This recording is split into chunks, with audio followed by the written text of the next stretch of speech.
Chapter 7. Brian boiled lake mud and packed it, still wet but not hot, on the wound. Much of it fell off but some stayed and seemed to help while she was doing it. He thought of a better solution. He would get spruce and pine gum from tree sap, where it formed on the trunks, and melt it, and put that over the wound. That stuff stuck to everything, he thought. "I'll do that when we stop this evening," he smiled. He was already thinking and saying "we." It was like the dog had always been there. He ate a little bit of that rabbit meat and 2 of the fish, and gave the rest to the dog, still in the pot. And the dog ate everything: fish heads, bones, rabbit bones, meat, and then drank all the broth, and looked at Brian in open gratitude, wagging her tail and folding her ears down in a submissive gesture. My, were you ever hungry, weren't you?" Brian cleaned the pot and loaded the canoe, wondering how it would all work.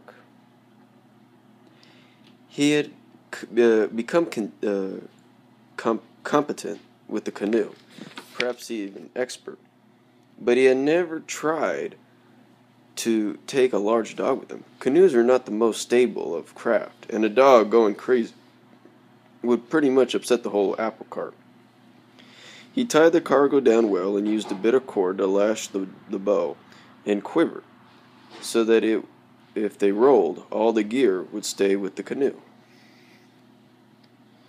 He needn't have worried. He pushed the canoe into the shallows, turned it until it was sideways to the bank, and turned to get the dog, but she jumped in ahead of the cargo and sat down and waited for Brian to get in. Clearly Brian thought the dog had been in canoes before, as she would have done if she had been a Cree camp dog. He had pushed off and had not gone 20 yards when the dog's stomach was full. The warm sun and the rocking motion of the boat combined, and the dog lay down on the floor of the canoe and went to sleep. Brian stroked evenly, using a long reach and a straight pullback to move the canoe in a steady flow forward. There were thousands of lakes in the North Country, and almost all of them were connected by streams or rivers. The general flow was north or northwest, although there was a lot of meandering through low hills. Brian moved to the north end of the lake, looking for the outlet, and saw a beaver dam across the stream that flowed there. He had to unload the canoe on top of the dam, lower it by hand, and repack it in the stream below.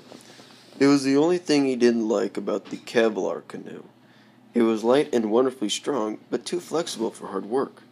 He knew the Crees had heavy old thick fiberglass canoes, and when they came to a beaver dam like this, they would simply get up a head of steam and just slide over the top of it, down the far side and off into the stream.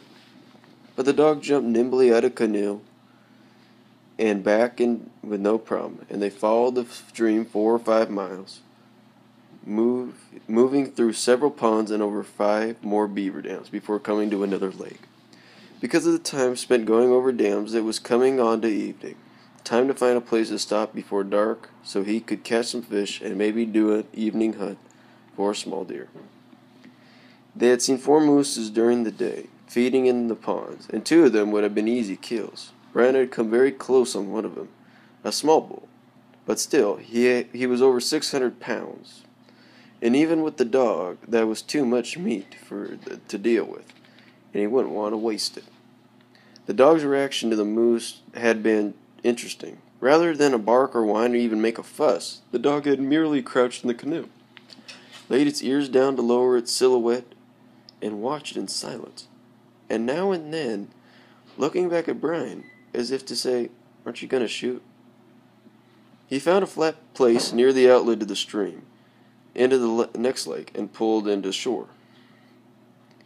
"Out," he said to the dog, which he had been doing with each beaver pond. The dog obeyed. Brian let the canoe drift back out, and used the fish arrow to spear a dozen small panfish.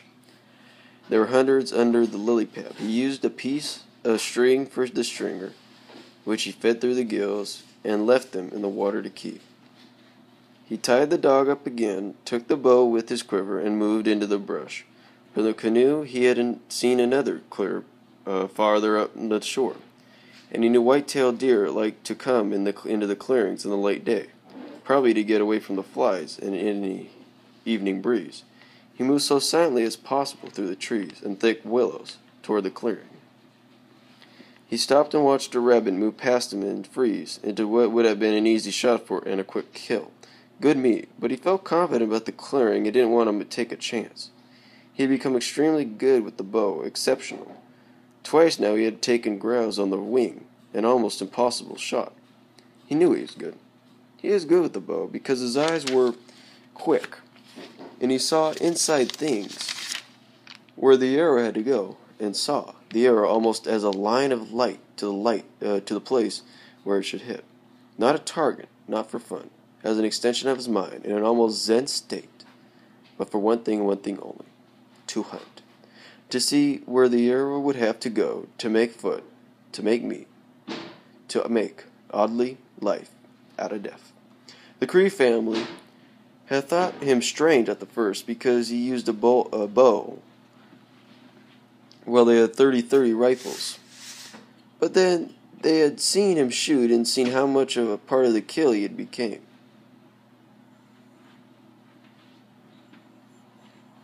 With the bow and arrows he made for himself, not with these modern laminates and truly straight shafts. And they thought him like the old ones, the ones who knew the old ways and had respect for him. He stopped well short of the clearing, before he could see anything, and before any deer could see or hear him. And this time he was rewarded. There were 4 deer in the clearing. Carefully he inched step by step, moved to the edge of the thick willows and parted the leaves with the point on his arrow, knocked in the bowstring ready. 2 doe, 2 bucks, 1 old with a large rack in the thick velvet. The other a young spike buck with small single antlers and even thicker velvet. The old buck would be too far and fat. Doe had the best meat, but he hated to shoot him because there was a slight chance they might be pregnant. So it was the young buck. The deer did not know he was there, and he waited patiently, controlling his breath, waiting. 20 yards to the buck, maybe less, 15. A bird flew from the other side of the clearing, and the deer was startled by the sudden flight, but it was merely birds squabbling, and they did not run. The buck took a step, paused, stood not 15 yards now from where Brian hid in the willows, then turned its head away. Perfect. Brian drew the broadhead back until it nearly touched the bow, sliding the wooden shaft on his finger so it wouldn't make a noise, rubbing on the arrow, rest on the bow. Aimed just above the shoulder blade, knowing the arrow would drop a bit in the flight. Held for an instant to be sure, then released. The arrow flew clean, left the willows without touching anything. It seemed to disappear against, and then into the buck. The young buck jumped, seemed to arch in the middle, took 3 faltering steps, and lay down on its side. Brian waited. The other deer still had not run. Were merely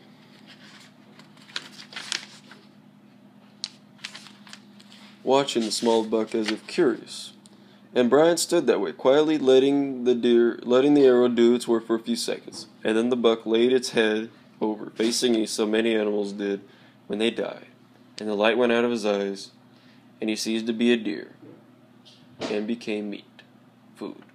Thank you, Brian thought. Thank you again. And still he stood, and still the other deer did not run, although the bigger buck came over and smelled the young one as it lay dead. Then Brian stepped out in the clearing, and the whole world blew up. The deer exploded into huge bounds, and that had them out of the clearing and gone in fractions of seconds. Brian moved to the small buck. He poked it with his bow to make sure it was truly dead. The arrow had gone clean through and lay in the grass on the other side 10 or 12 feet away. Brian picked it up and used his fingers to wipe the blood off and squeegee the feather so they would dry straight. Then he cut the deer's throat to bleed it and began the drag back to camp. He would normally have dressed the deer out and left the guts, but he wanted them for the dog, especially the heart and the liver.